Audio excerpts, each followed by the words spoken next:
So what's happening? They're tearing everything down, hauling everything off. Everything. Okay. My friend, a neighbor, Ted, came up and he says that they're taking all of his property off of his lot. They've required him to tear down his trailer so that he doesn't have any housing. They said they would give him housing for how long? 3 months. 3 months, and that's pretty much gone by. Yeah.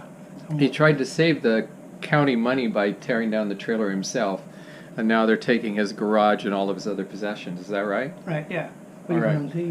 All right. We're going to go down and look at this and see what's going on. When did you buy your property, Ted? Oh, let's see. 1980. It was in the county, 1985. It's 219, so you've had it for about 25 years? No, 35 years. The building, under the old county code, which was anything under $2,000 worth of materials, didn't need a permit. Uh-huh. So I built the one-car garage, and I moved in that mobile home, which was legal under county standards. I put in a legal septic tank, brought in the mobile home, and then it was grandfathered You had in. some guests at your house, and there was a fire in the kitchen? Yeah, and it burned up the kitchen, and that's what got them, gave them the right to start attacking my building and my usage. So how old are you, Ted? 73. You're 73. 74 March. So do you guys have to take it all out? What do you guys have to do today? What the city advises us. I understand. I know you're working under Yes, sir. contract or something. Yes, sir. But are you going to take it all out, or Yes, all the buildings completely? On this property, yes, sir. That's our instructions. Okay, is that At just this point, supposed to happen today? today and probably in the next couple days. There's no way we would get it concluded today. Okay. Wow. All right. So they got lots of city cars here, and I don't know what's going on. In the 34 years you were here, you collected some stuff. You had some other buildings and things. Mm-hmm, yeah. And you tore down how many of them? I tore down 3 of the sheds that they said I didn't build without a permit. I was prosecuted once, and I'm still on probation for having built without a permit as a criminal act. But it's almost like the prohibition against prosecuting somebody twice for the same crime doesn't apply in this situation because it's a building code thing. How much were they charging you a day as fines? $250 a day. For how long? Months. Okay. You know, and they posed all that stuff as threats in the administrative process. We went to several hearings. Then they made a deal that if I would just clear it off, that they would drop the fines and I'd stop the appeal process. See, in the meantime, the Supreme Court has ruled that the cruel and unusual punishment statute, or a provision of the Constitution, applies to code enforcement, parking, and misdemeanor crimes, which limits them. Because up until then, they thought that they could charge you $250 a day for parking on your own property in the wrong place and take your property after enough days have elapsed. When you had your trailer here, didn't you have the right to have occupancy of 6 people? Yeah.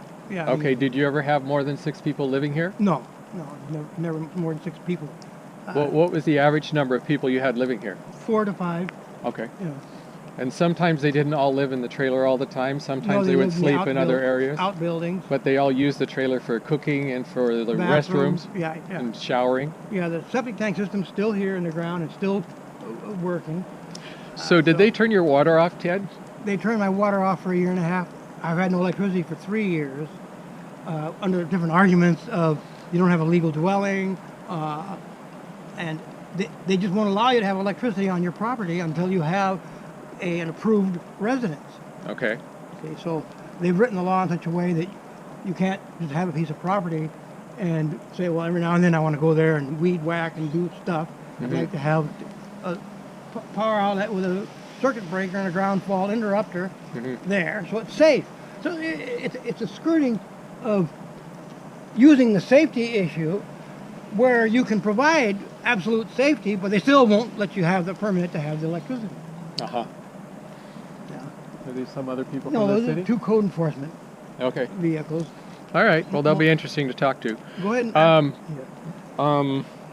Did you have, when your water was turned off, did you have any arrangements with any of your neighbors or anything? I had some help with the neighbors, but they were threatened with fines if they gave me water. They have some kind of a law that you can't give your neighbors water.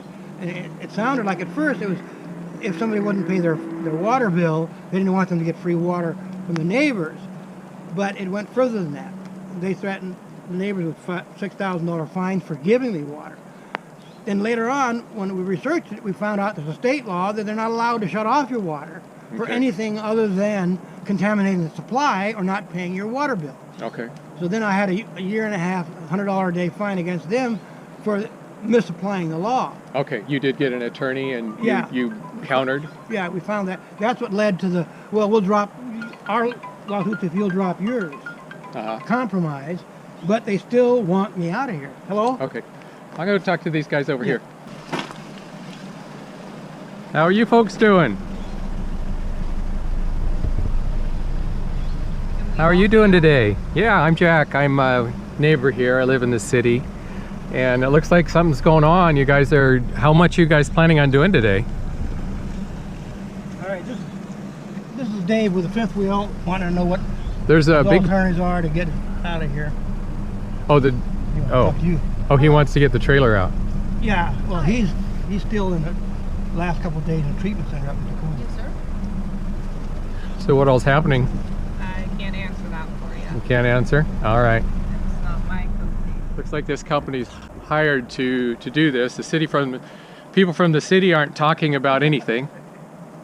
And the guy who owns this trailer, since they came up and didn't let him know, he's trying to get a hold of him so they don't haul that off too. Ted is busy trying to get his stuff out. He called a friend, and they have a truck and they're trying to take his possessions out.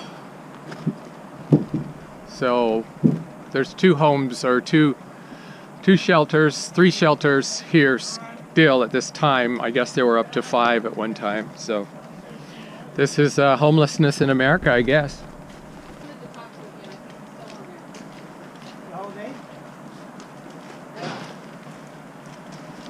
As you're trying to salvage it, as they're taking it away on the other end? Yeah. Okay. Well, it's been a race between them and me, and I believe they're going to tear this building down too. My understanding was that this building having been built here before the city annexed it, Yeah? it couldn't be torn down as a pre-existing condition. But their position is that it wasn't legally built in the county, so therefore they could still condemn it and tear it down. So before the day's over, or the next few days, they're going to tear everything down here and take everything off the lot and make it a golf. Okay, so this is where you've been forced to stay as you had to take down your mobile home. Yeah.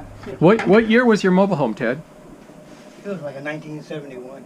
Okay, so it was fairly It old. was a $1,000 trailer house 30 years ago. And then you had a problem when your guest allowed a fire to start in the kitchen, right? Yeah, that started the process of them saying that the trailer home was no longer safe.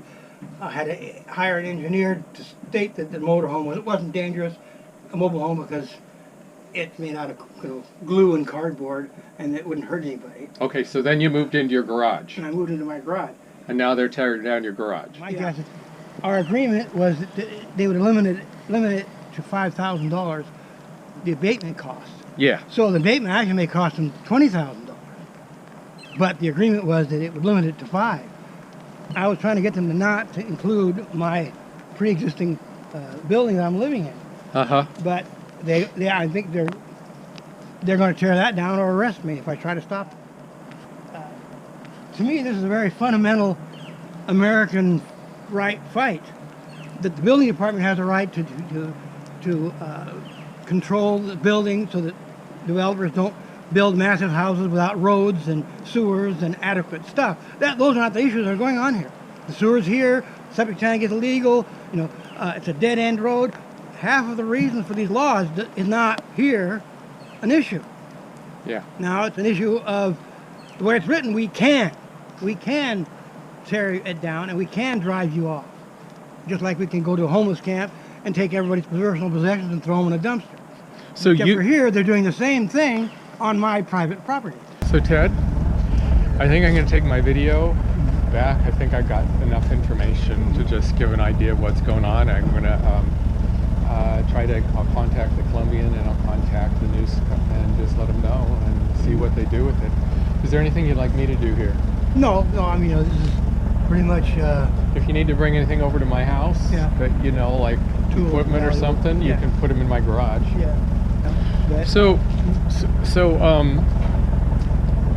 knowing you, you're a person who, rather than collecting cash and collecting valuables that you can sell, you're more a person who collected things that you could build things out of, that you could modify and help other people with. I think the fella who started the fire, he repaired bicycles here, is that right? Right, yeah. And Yeah. lawnmowers, and yeah. So you were just kind of your collection and menagerie of stuff here was just people living and then people doing the kind of activities they did to keep themselves busy?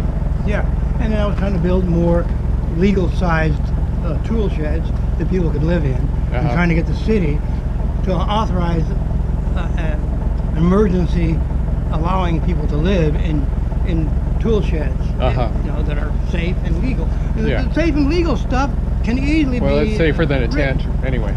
But you know, generator, Uh-huh. propane heater, you're warm and safe. Yeah. You lock the door. They have given themselves the muscle to put it to this extent, but I want the public to know that, Yeah. that this can happen to you. Yeah. You know, you think that you have rights, you have property rights, and you're safe this way and that way. There's many ways they can attack you. Uh-huh. It's just a shame that they have given themselves this much authority and are willing to use it to this degree and extent. And I told them, I says, there will be a cost. As the homelessness situation and the cost of living keeps going up, more and more people are going to fall into the same trap. Yeah. You know, most of them they can beat because of the cost. Uh-huh. I'm a rare hen that owns his property outright, so I'm hard to drive off. I'm just trying to figure out what they don't have a law against. I mean, you know, in the end, they've tried to sew up everything.